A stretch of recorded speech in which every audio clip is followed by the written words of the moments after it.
today the IIT Berkshire organizes this event on the value of spectrum and spectrum auctions. So I have Adi Ajibulu is with me, expert in the area. So you'll hear from both of us things related to spectrum and spectrum auctions. So just before we get into details, IIT Berkshire organizes events like this, many events like this, and we have a YouTube channel, we have a Facebook and LinkedIn as well, and please join and give us comments. So we take all the comments warmly and welcome anything that you say. So thank you very much for joining, and I'm quickly going to introduce. So today, I don't introduce myself, but I used to be with Ade. We worked together in Ofcom days looking at spectrum. Currently, I'm heading the spectrum and regulator practice at Real Wireless. So we work very closely with regulators, many regulators and operators around the world to helping them, particularly spectrum related solving problems, and auctions is one of the key areas we work as well. And that's very briefly about me. I used to also work for 3 UK in the past, and so my experience comes from the Ofcom operator experience, as well as for the last 7 years with the boutique consultancy Real Wireless, working for many clients around the world. And then if I introduce Adi, Adi is well experienced, excuse me, regulatory economist and business strategy analyst in the telecom sector, more than 30 years of experience. He started working for analysis for some time, and then looking at demand forecasting, strategy analysis, cost modeling, regulatory pricing area. He then worked in Ofcom. I remember we used to work and debate together as an economist, Adi, and I, as a technologist we worked in many projects, interesting projects within Ofcom on the policy development side. Since 2011, Adi is now working as an independent consultant. We work with Ade from Real Wireless. We work very closely with Ade. He also worked with other other projects such as World Bank, forecasting revenue and business models for 5G, and auction design, spectrum management, and telecom regulation for public sector and commercial clients. So that's Ade and me. So we'll, in the next hour, I think you may have noticed the duration of today's webinar is 1 hour, although it says 7 to 9, we aim to finish towards around 8 o'clock today. If you have any questions, please use the Q&A window. So there are 2 windows, one for chat window, other one is Q&A.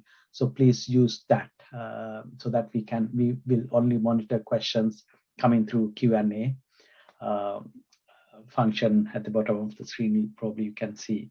So thank you very much, and let's get going. So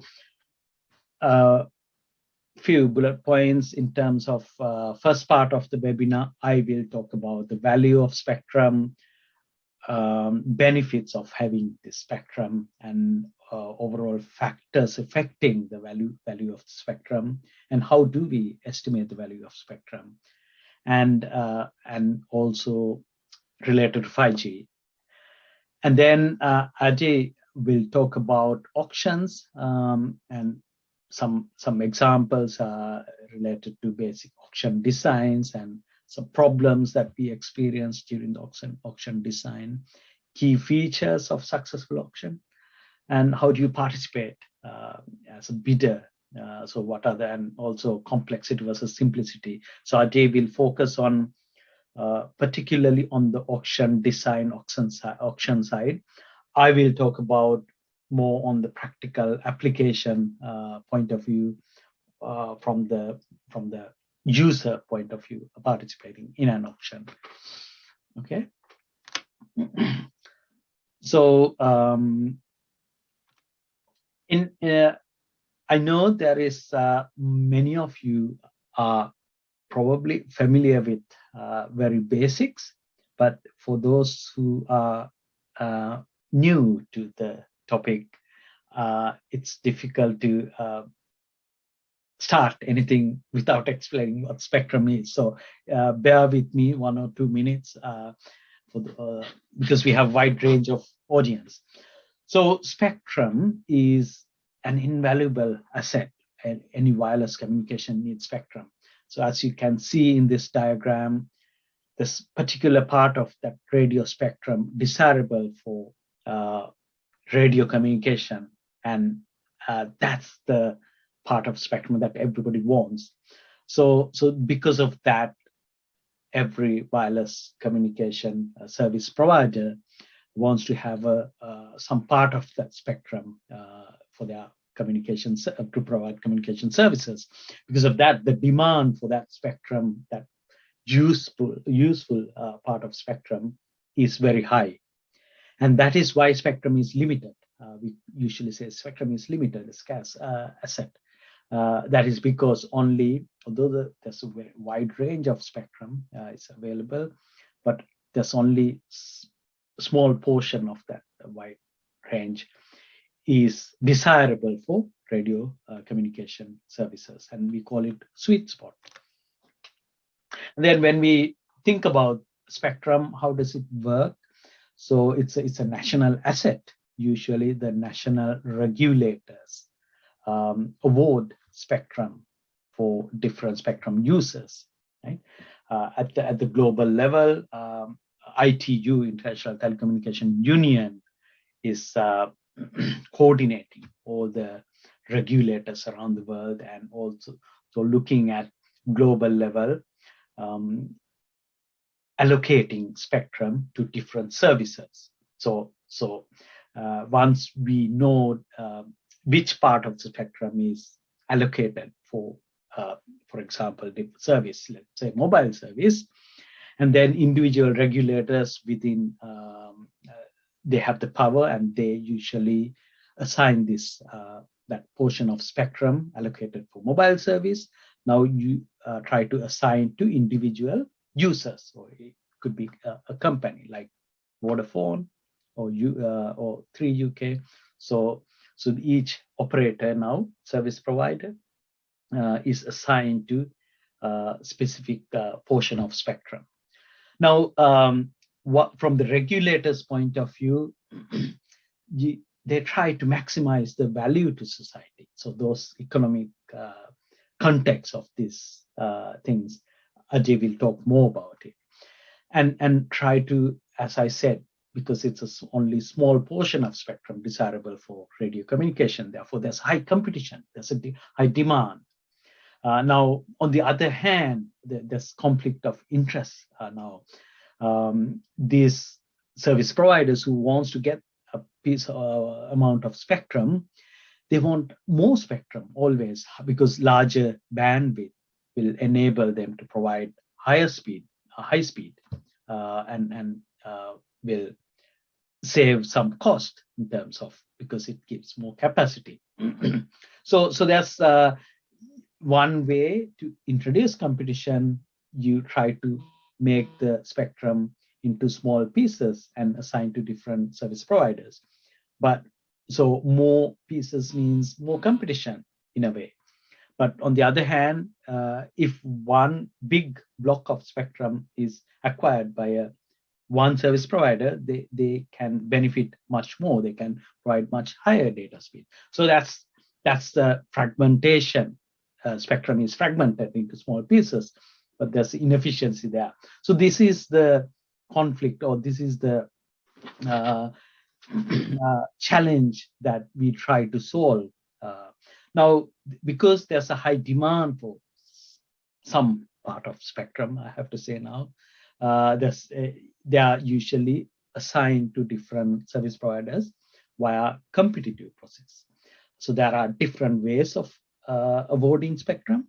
So auction is one of the commonly used mechanisms to award spectrum, because it's very transparent, and there are other benefits that Ajay might will talk about it a little bit more. Now, from usually auction makes sense if spectrum is widely used. For example, in the UK, it's when we award spectrum through mobile spectrum, particularly auctions, we have national licenses, so widely used across the country. The service provider who acquire that part of spectrum can use it anywhere in the UK, and also we then assume that the usage is fairly consistent across the bidders. So let's take mobile spectrum. Usually, in the past, what we have seen is mobile operators try to acquire the spectrum, and they all want to provide mainly mobile services. So similar services, and they know what they are what service they are going to provide. Mostly, it's known, right? And then that means these operators or the market has a good understanding of how the spectrum is going to be used. So good at understanding of future business plan. That's important, because that's I'm going to talk about it a little bit more in the next few slides. So understanding the value of spectrum, therefore, is important for regulators to maximizing the value to the society, because what regulators try to do is to get the spectrum to highest value into hands of highest value user, the user who values the spectrum the most. We think in general principle is they will make the best use of that. So that's what regulators are trying to do. And from the spectrum user point of view, they want to provide, again, probably best services and make the best use of that spectrum to recover that spend money that they spend during the auction. So that's in a nutshell what conflicts we have related to spectrum, because the value of the spectrum depends on who's looking at it. It depends on who the user or the regulator. It depends on who's looking at whose angle we are looking at. So from the user's point of view, or mobile, in this case, mobile operators, we know the demand for data services increases. Therefore, you need more capacity in the mobile network. And that capacity, you can see this is a study we have done in recently for the UK Spectrum Policy Forum, that the use of demand, mobile data demand, you can see it's actually concentrated where people live: London, Birmingham, Manchester, Liverpool. So you can pick the big cities and you can see the spectrum, the demand for data services is very high. And in those areas, you need more capacity, higher capacity. And spectrum is, there are ways to increase the capacity in mobile networks. You can deploy new sites. You can deploy more spectrally efficient technologies like 5G instead of 2G, 3G. Now operators are replacing or refarming that spectrum used for 2G and 3G services with 4G and 5G. Higher advanced technologies make use of better, higher spectrum efficiency. Therefore, within the same spectrum, you can transmit higher and higher data rates. So the spectrum provides the more economical way of adding capacity into the network. So that is why operators particularly like to have more and more spectrum, because deploying a new site, another way of increasing capacity, is probably 10 times more expensive. £100,000 it might cost for an operator to deploy a new site. But spectrum, adding an additional spectrum band could be done depending on the rest of the infrastructure, of course, but it could be as cheap as £5,000, £10,000. So it's therefore it's really useful and economical way of adding capacity into spectrum, into the mobile network. So that's why spectrum is preferred way of adding capacities. Using spectrum or deploying more spectrum, more carriers in the network is a useful or economical preferred way of adding capacity into mobile networks. So you can see in this diagram, there's 20% of data traffic is in 1% of the UK geographic area. So those red areas in this slide, whatever you do, it always runs out of capacity. I used to look after capacity side of network in the past, and some sites, whatever you do, you deploy additional. You deploy all the carriers. You do 6 sectors, sectorizing, and whatever you do in the next month is just runs out of capacity. So you need to have more and more capacity into those some sites. So value. Therefore, operators try to acquire spectrum. Now, acquiring spectrum at the right price is important. So how do we acquire spectrum at the right price when there's a competition, right? So therefore, the value of spectrum. Now, how do we value the spectrum as an operator? This is important.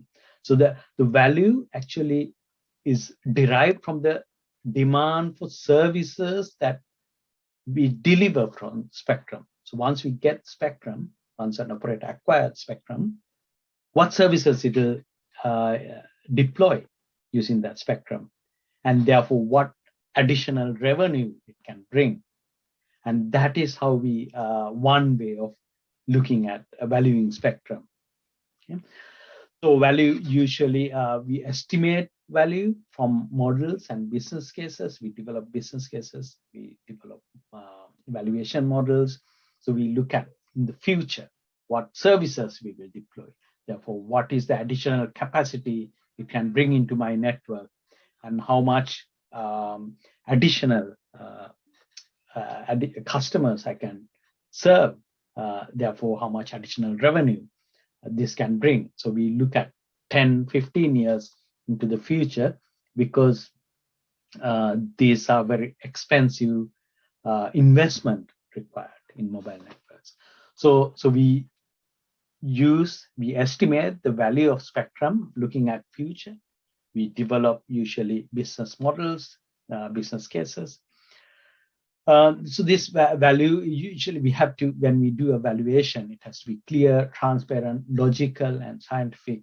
So usual things, not necessarily because it's spectrum, but usual principles apply for any business valuation. And we have to get it right, because if I'm an operator going to acquire spectrum in an auction, my evaluation has to be right. If my estimation is low, it could result in not acquiring spectrum in the auction, because I don't value that spectrum that much. Therefore, I don't want to spend that much. But if I overestimate, I will. So let's say I think that spectrum is worth this much for me. Therefore, I'm willing to spend so much, and that overestimation could result in overpaying during the auction. Therefore, it's important we get it right. So I mentioned its value also subjective. So regulators' point of view, it's what they are looking to achieve could be different. MNOs point of view, sometimes there are common objectives, there are differences as well. So therefore, acquiring spectrum at the right price is important. So, what factors does this value depends on? So factors affecting the value of spectrum. So first thing is existing spectrum portfolio. So you can see here UK, 4 operators in the UK, they all have different spectrum amount of spectrum, and therefore how much they will value additional spectrum is different from each other. And then characteristics of spectrum bands. So sometimes it's different because the low frequency spectrum, we know very well, they can propagate far, they can propagate into buildings, penetrate into buildings better. Therefore, sometimes for coverage expansion case, an operator who wants to expand the coverage will value that spectrum very high, but compared to higher band spectrum, which don't penetrate through buildings very well. So there's a difference in terms of the spectrum band. Then also harmonization. Harmonization is like how each spectrum band, what do other countries do using the same spectrum. So that also is important when we talk about spectrum. International aspect is very important. Harmonized spectrum means many countries use the same spectrum for the same service. Therefore, it has a higher market reach from the equipment providers' point of view. So you can get economies of scale benefits. You can see here device availability and market penetration. That harmonization drives that. Here you can see the number of some spectrum bands, most popular spectrum bands used for 5G, the number of devices available. So this list goes on. This N78 is the band that most widely used for 5G, and that's the N78 is 3.4 to 3.8 gigahertz band. N77 is 3.3 to 4.2 gigahertz band. So N78 is the most widely used spectrum band. So that popularity makes a difference in terms of the valuation. And then there are other things like time of release. When the spectrum is, from operator's point of view, if I really run out of capacity and I need that spectrum now, that's very valuable at that time.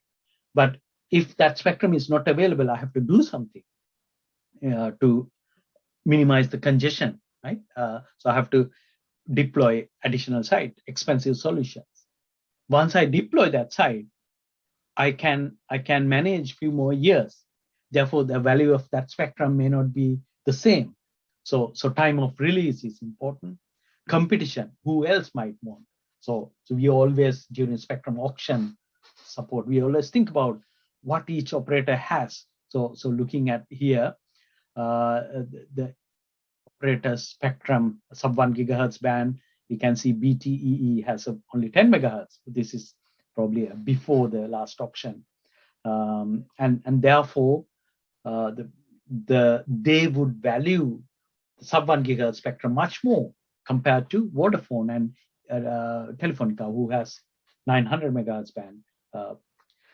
So it also depends on the competition and other spectrum bands likely to be available in the future. That makes a difference, and other restrictions that usually regulators try to achieve some policy objectives by with the spectrum licenses. So like coverage obligation in previously 4G spectrum auction, there was a 800 megahertz band. There was a coverage obligation. But during the most recent auction, happened 2021 January, there was no coverage obligation. So therefore, the value of spectrum, once you have an obligation, the value goes down. So those are the factors affecting spectrum. And then understanding it's important, correct. As I mentioned, the value depends on the services that we deliver and also the demand for those services. So there are different valuation methods. So benchmarking, for example, benchmarking is how much others have paid for in the past. So we look at number of past auctions, hundreds of past auctions, and try to convert them into a single local currency. But that relies on history, that relies on local conditions that may be very different. There are ways to convert that into a common currency, but there are still lots of differences. So each of these methods has a different pros and cons. Cost avoidance method is a way that we usually regulators and operators try to value using this method. An opportunity cost method, I will go into more details about it. Opportunity cost method is another, it's looking at next best alternative economic view of that spectrum.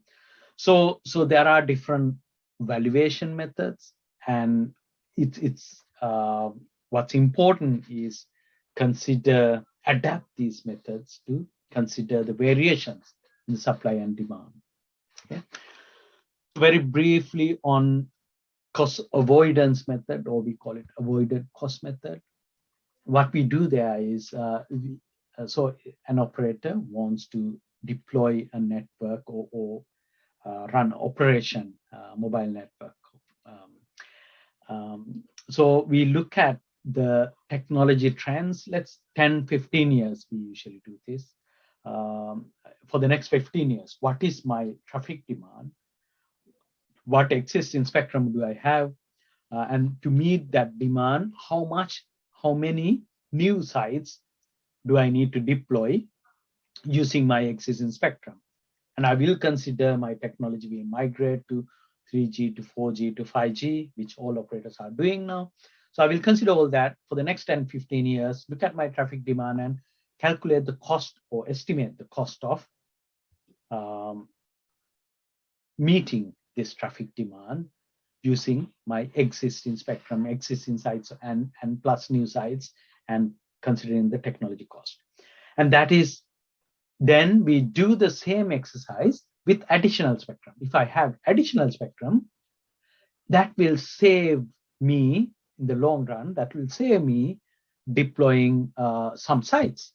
So that much I can save because I have additional spectrum to provide capacity in the network. So that cost difference is what we call avoided cost method. So that usually there are other, when it comes to operators, when we value spectrum for operators, there are other factors we consider, like strategic value. If I don't get this spectrum, if my competitor get that spectrum, what would be, what would it make in terms of next 5 to 10 years in my business case, competitive point of view. So we look at other things like how much additional spectrum can give, will therefore, if I acquire additional spectrum, I will be able to provide higher speed for my consumers. How much will that value? And then additional services, maybe in different areas. So those things have some, we can factor the value for those as well, but they are quite subjective there. But when we look at just the avoided cost only, just using the cost of deploying, cost savings with additional spectrum, that provides a very good lower bound for the spectrum valuation. Okay, so that's a robust avoided cost method, is therefore robust, reliable lower bound. It's a robust method that regulators usually do use this. So that avoided cost value we get from that depends on the bandwidth. This is actually, although you can't see the scale here, these are the exact graphs we use for a regulator in South African region, and exact values. So you can see avoided cost, the cost savings or avoided cost depends on the bandwidth. It doesn't always see first 5 megahertz to 10 megahertz is doubles, more than doubles cost savings, but it saturates. It also depends on the band, spectrum band. Obviously, in this case, it's trying to achieve a coverage targets, and therefore the sub 1 gigahertz has a higher value, higher cost savings. Therefore, we value it higher. And also it depends on the traffic, amount of traffic. It's sensitive to traffic. So that's 3 key things that avoided cost modeling depends on. So now looking at when we think about trends of spectrum supply and demand, we now see there's some changes into the trends. We have millimeter wave, large amount of spectrum available, and we have flexible licensing and sharing and local access schemes that Ofcom has introduced. And then from the demand side, that's the availability of spectrum side. From demand side, we have local demand, we have localized demand. So now the demand is like very more small pockets of demand, many of them, and innovative and fast changing service markets. Technology advancements, technology enables higher data rates. So there are some changes to the trends, and we need to consider these changes when it comes to spectrum valuation. So in summary, I'm going to very briefly now mention and hand over to Ajay. So far, what you have heard is the value of spectrum, the factors, and the methods that we use to value spectrum. And also, it's important that we capture the changes of trends of this availability of spectrum, the technology advancements, those things in our valuation methods. So I'll pause here and hand over to Ajay to take you through more details about auction. Thank you. Thank you, Bear. And I'm just going to bring up if I can have the controls so I can share my own version of the slides. That would be easier. Yes. Stop sharing.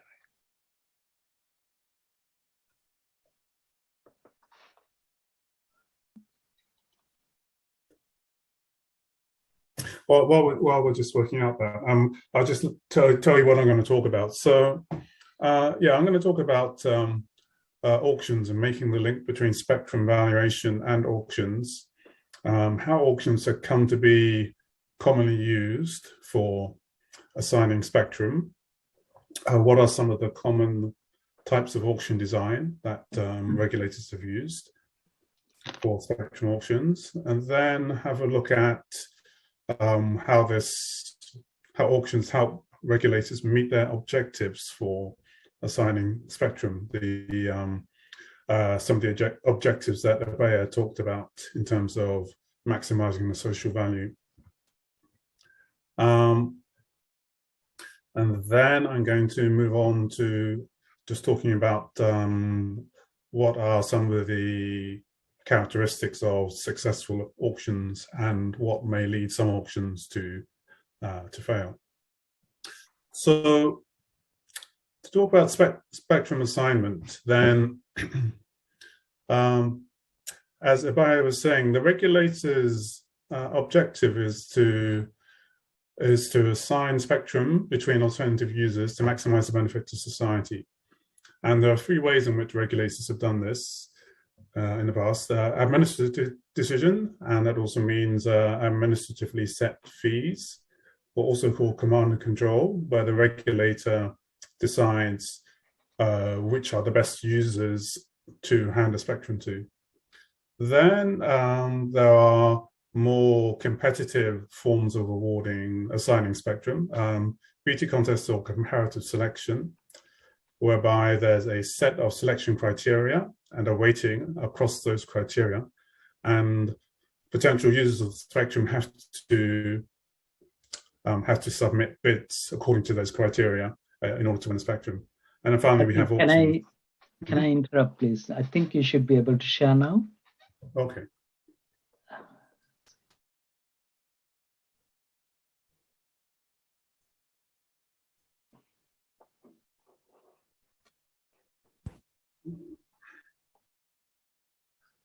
We can see. Yeah. Just slideshow.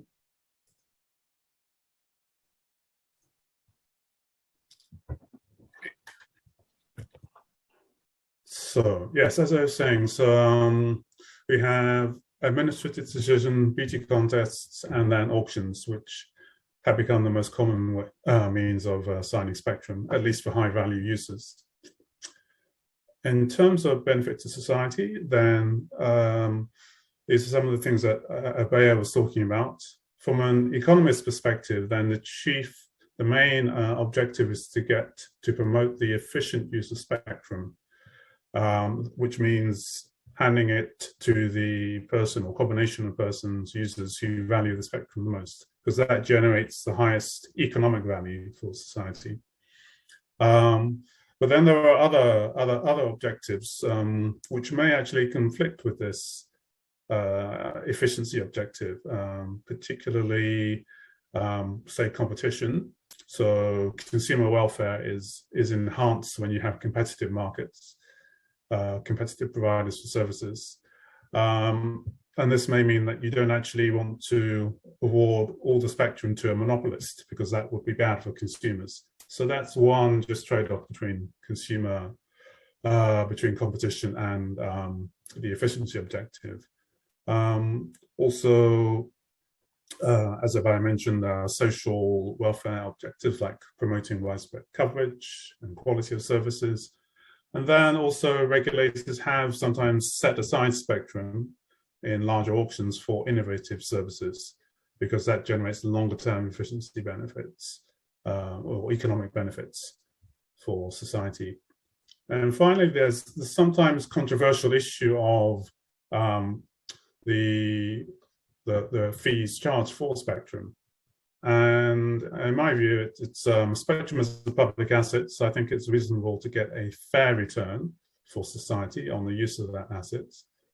But if the objective is purely raising revenue, then that may go against the economically efficient allocation of spectrum objective, and there can be some unintended consequences of trying too hard to raise revenue, which I'll talk about later. So how did auctions come to be the most common means of assigning spectrum? Well, initially, say in the 80s, 90s, when mobile technology and wireless technologies for broadband access were being developed, then competition for the spectrum began to increase, and it became more difficult for regulators to judge who would be the best users of the spectrum. So therefore, there was a move to introduce a role for the market in helping to decide this. And beauty contests were the first way in which the market was brought into the spectrum assignment process. But there are some drawbacks. Although beauty contests still are used, there can be issues over the selection criteria and bias in that. And there were a number of high-profile challenges to the results of beauty contests and allegations of corruption.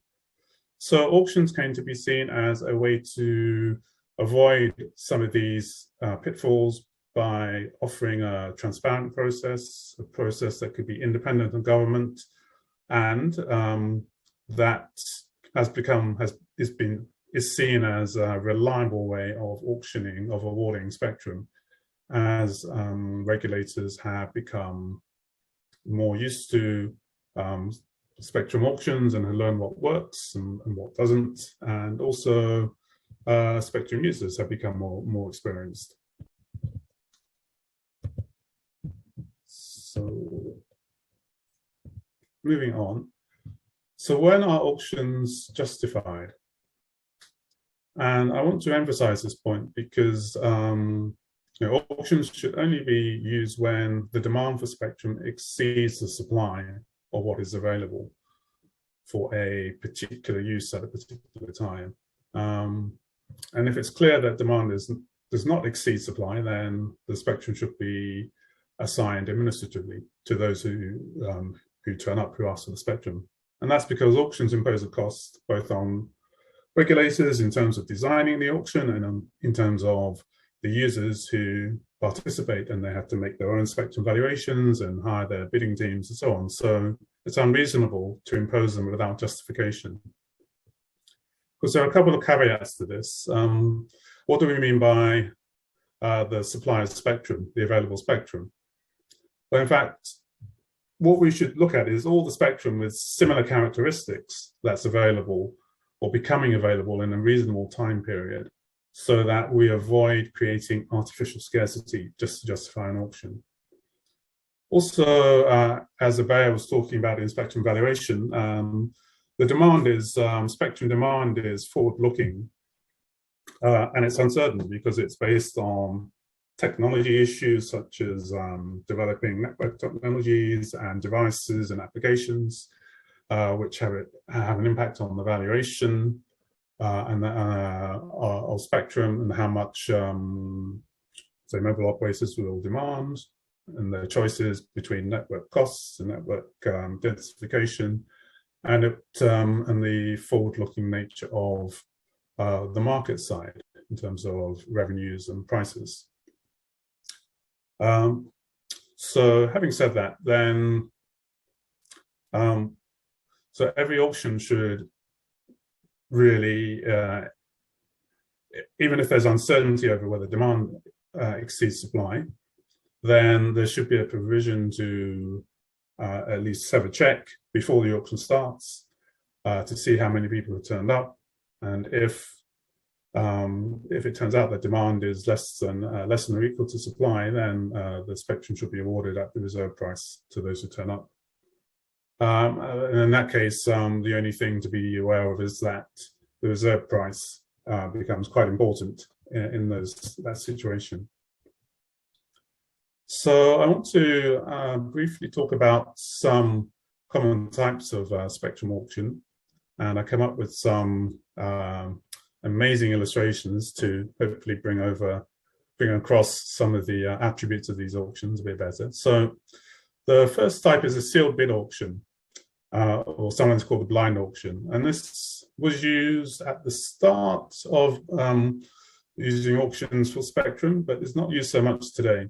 And basically, the bidder, the participants in the auction, they put their bid into typically a sealed envelope or package, and they don't know what anybody else is bidding in the auction, or even sometimes how many people are bidding in the auction. And this type of auction method is used today in other aspects, such as the Premier League for football rights, broadcasting rights, and they're obviously quite satisfied with that. For telecoms, for mobile telecoms, then there are some concerns over sealed bid auctions because the incentives they place on the participants may conflict with this aim to get bidders to bid what they value for the spectrum, because they try to work out what everybody else's strategy is, and then they adjust their bids accordingly, but there's uncertainty over that. So sometimes the spectrum doesn't always go to the people who value it the most. So as opposed to sealed bid auctions, which are closed, then you have open auctions, where you can see who else is bidding in the auction. And the first of these is called the SMRA, the Simultaneous Multiple Round Auction. And this has proved a very popular auction design. And it's simultaneous because you'll have a number of different spectrum lots which are auctioned at the same time. And you can bid on any number of those lots. It's a multiple round because the price increases each round. So each round you can say what you want to bid on each lot, and then there'll be a standing highest bidder for each of the lots of spectrum that are being awarded. And then there's a clock auction, and this is quite similar in that it's a multiple round auction, but instead of letting the bidders decide how much they want to bid each time, then the regulator decides how much to increase the price. So it's like the hands of a clock ticking round. And this has been used in the electricity supply industry. And one of the reasons for using this kind of auction is because they usually take less time to run than the simultaneous multiple round auctions, because sometimes you find that as you get to the end of an auction, then the auction price each round just increases very slowly. Whereas if the regulator can decide how much to increase the price each round, then they can bring it to a close more quickly. Then there's another variation on these auctions, which is called a package or combinatorial auction. And I'm just going to move to the next slide here and talk about the diagram which explains the issue.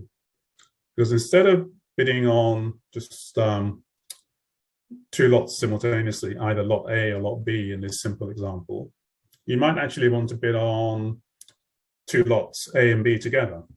And this will be because there's what economists call complementarity between the two lots. So for example, in 2.6 gigahertz spectrum for LTE, you could, if you had 2x20 of contiguous spectrum, you could have a higher maximum throughput than if you had just 2x10 megahertz of that spectrum.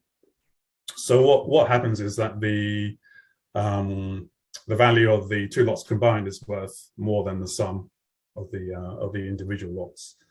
So in this example, you can see that the combined valuation is £50 million, and the value of each of the individual lots adds up to 40. So you're left with a problem if you can only bid on lot A and lot B individually, because you can't express this combined value.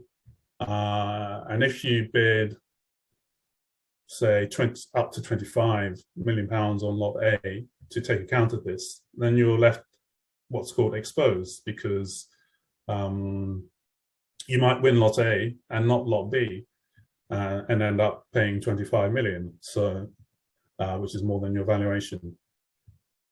So for that reason, this is why we have why regulators have introduced package auctions. And then finally, we have an auction which has been used a lot by Ofcom, although not exclusively, which is called the combinatorial clock, which, as you might imagine, is just the combination of a clock auction and a package auction. And there are a number of reasons for why Ofcom introduced this, developed actually this auction design, but I won't go into them now because of time limitations. I'm going to skip this next slide. I just want to talk about some of the things which make for well-designed auctions. The first bullet point really reiterates the point about assessing whether demand exceeds supply or not. And that can be done in a number of ways by call for expressions of interest in the spectrum. Ofcom, for example, also undertakes a periodic assessment of the future capacity needs for high-value spectrum users, particularly mobile. And Real Wireless has contributed to that in the past, and then also international benchmarking. But a much more important issue is setting the reserve price. And this has to be set cautiously, because if the reserve price is set too high, then this can often lead to an auction failing. And what do we mean by an auction failing? Well, there are two examples in this slide. First, in Bangladesh and Ghana, and in both, some spectrum, more than half the spectrum in the Bangladesh case, was left unsold after the auction. The reserve price was so high that it exceeded the value of some of the potential, some of the mobile operators who were in the market. And that's a double failure for the government, because the spectrum is left unsold, so it's not being exploited, and the services consumers receive are worse. Plus, the tax revenue that the government could have got from the spectrum being used to provide services is also foregone. So high reserve prices are really something to seek to avoid in spectrum auctions. And it's not just in developing countries that this happens. There's an example from Australia as well. And one useful benchmark in terms of assessing the reserve price is to look at the dollars per megahertz per head of population in other auctions, or other reserve prices, adjusted by local factors such as the income, the GDP per capita, and then applying a substantial discount to this kind of international benchmarking. And it's very clear there's a correlation between high value for this dollars per megahertz per pop and auctions not working. Also, flexibility in how the spectrum is packaged into lots helps, especially as the flexibility is relevant to the network technology that's being used. But there's a limit before it adds unnecessary complexity. And then finally, I just wanted to end going back to this example of package or combinatorial auctions. And you have to strike a balance between trying to maximize your various objectives and not making the auction too complex, so that the bidders can still make rational decisions, and their spectrum will end up in the hands of the people who value it the most. And one example from the UK 4G auction in 2013 to show how this complexity can work is, and that was a package, well, it was a combinatorial clock auction, so a package auction. And there are 750 packages that the bidders could have bid on in the final round of that auction. And in fact, the bidders made a lot less use of this flexibility, only bidding between 8 and 62 packages than was available, because even 750 was far too many packages to kind of fill in on a bid sheet. And in fact, the number of combinations could have been in the hundreds of thousands had it not been for a number of restrictions on competitions, spectrum caps, and other things which ruled out many of these combinations. And at that point, I'd like to stop and I'll hand back to Abaya.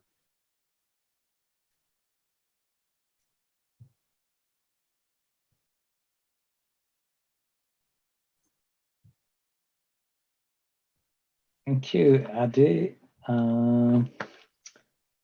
Okay, so what we have now is, I have a very quick example of a recent auction. I wouldn't take too long, but I thought it's best to give you a practical example and how the most recent example auction that took place in the UK.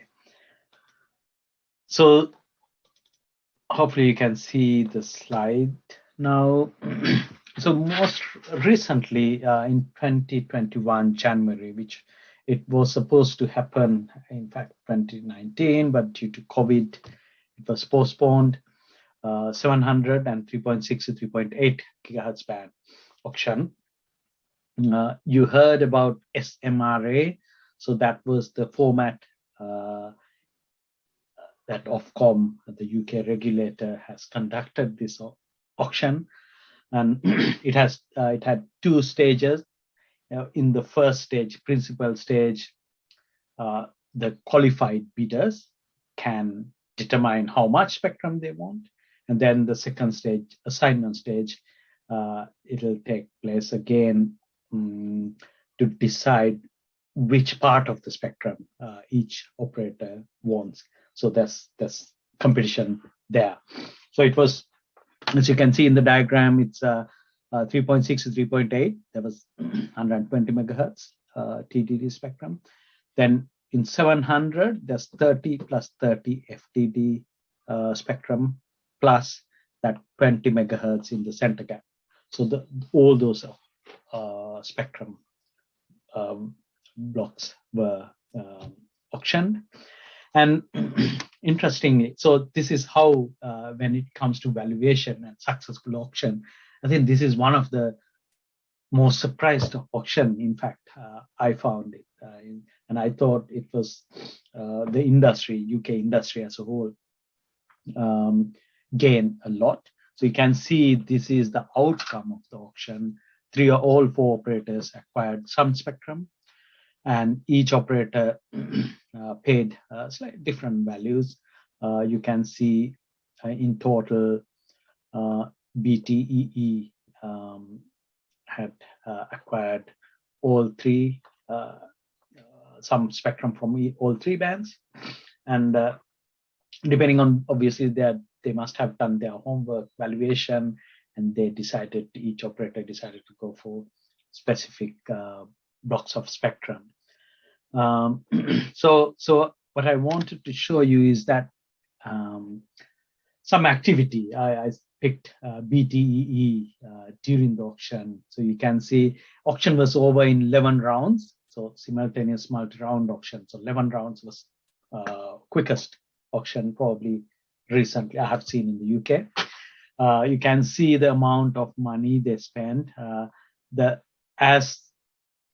I put both graphs, for example, 700 megahertz, how many at each round, each bidder, EE in this case, put forward saying they want 3 blocks of spectrum, and therefore their price varies accordingly. Although auction each round, the round price increases.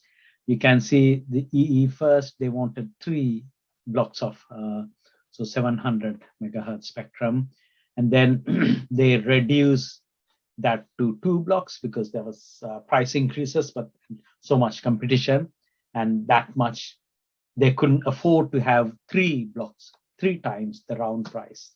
In other words, therefore they reduced their bid to 2 blocks, and then they maintained that. So that's what happened here. So 2 blocks here, then round price increases, and it remained after 9th round, it remained the same. So auction was until the demand equals supply, the auction goes on. So this is how. So they thought EE thought at 280 million amount of money they could afford to spend on that was 280 million, or that's where the auction stopped.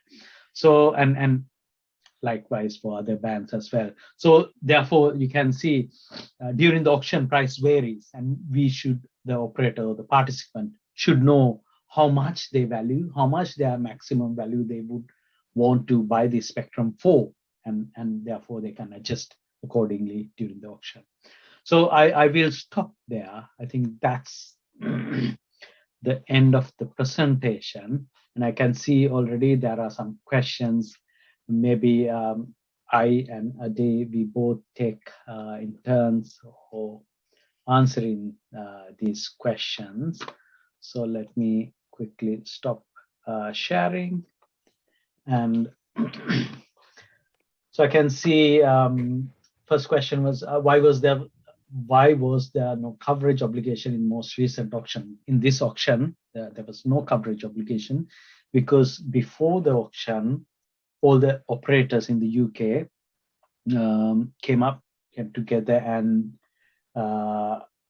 had a memorandum MOU with the government to saying that they agreed to spend fund and expand the rural coverage to up to 93% of the geographic area, increase the UK geographic coverage in return for this obligation. Initially, Ofcom, when they published this auction details, there was some coverage obligations proposed, but that was changed afterwards because of this, the government and the operators MOU. And for that reason, operators came together to fund and increase the rural coverage. Therefore, in return, the coverage obligation was removed from that auction. There was another question about how do we categorize? I think it's not very clear to me, the question, but it says if 5G spectrum, you can categorize as capacity layer, coverage layer, and high throughput layer, but some operators may not be interested in some bands. So how do we overcome? I think that's fine. It's not a problem for the regulator. If there's a demand for that spectrum, that's good. There's competition. Then that make something you can make the fair and economic value for that spectrum. But if there's some operators, particularly if they don't want a millimeter wave band, then the demand is not there. So that's I don't see a problem. Maybe that's not the right time. But I don't know, Ade, if you have any thoughts. The only other thing that strikes me is that you may get different types of operators. So in this situation, so some concentrating on high demand areas in city centers, or maybe providing services to corporates, and others which are providing a much more traditional mobile service to the whole of the UK or the whole of the country.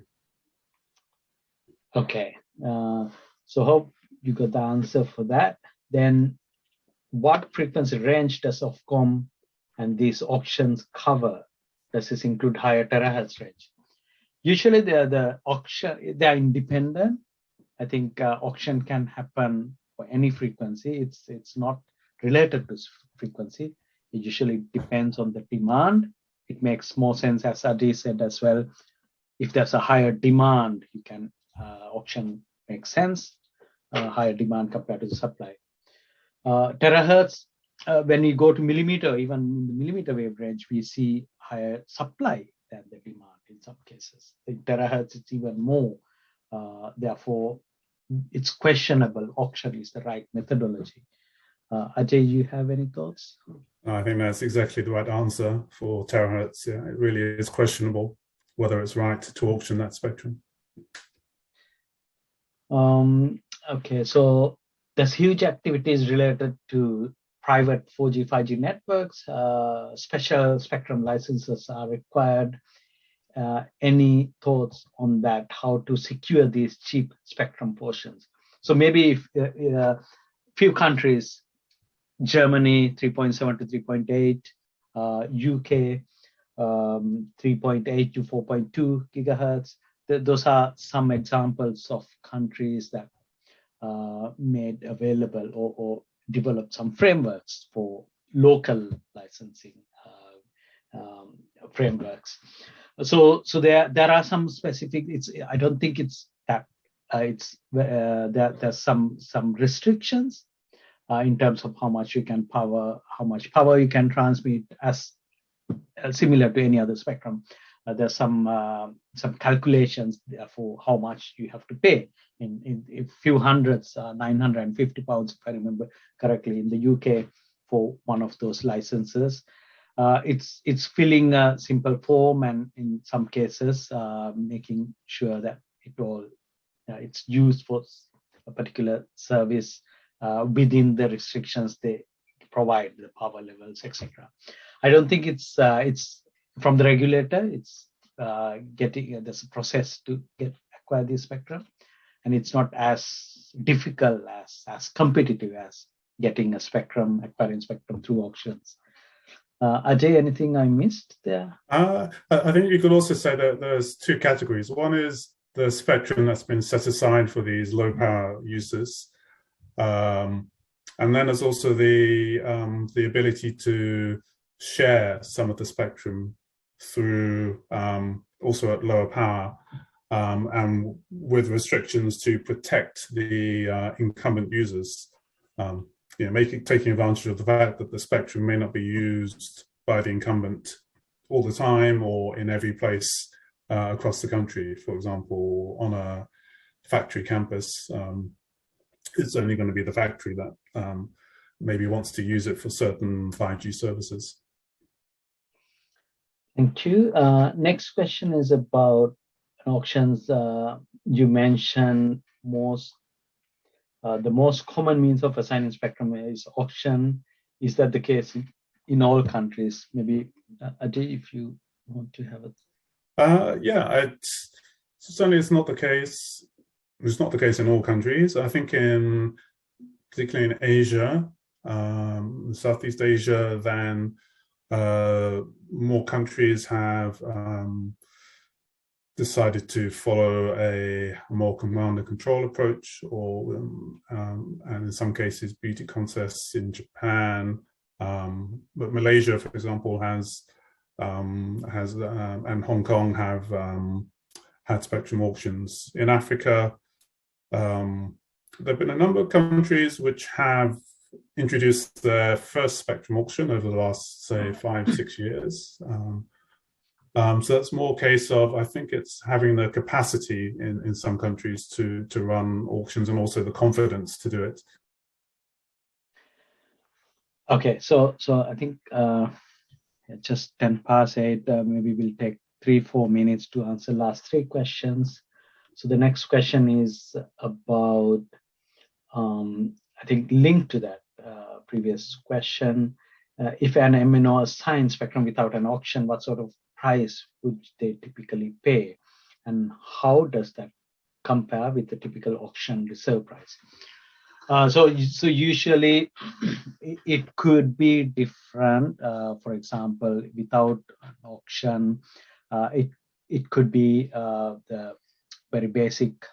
It could be the regulator charging the cost recovery, just cost to run that, maintain and run something, not an auction. Incentive pricing, AIP we call, and it could be just the cost-based recovery, and I think the key here is it depends, and how does it compare with typical auction reserve price? So sometimes it's difficult to compare with the auction reserve price, because the reserve prices are for mainly auctions, but mainly to starting point of the auction, but due to the competition, the price will go up. But it may also, in some cases, in the UK 900 megahertz band, now Ofcom has decided to change the price that it charged after the licensing period expired. So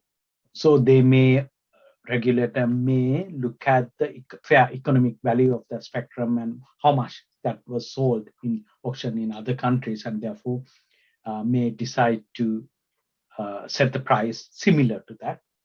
So I think that there can be many variations. Ajay, anything? Yeah. Assuming that we're talking about so-called high value spectrum or mobile spectrum, then there are a number of ways for regulators to set the price.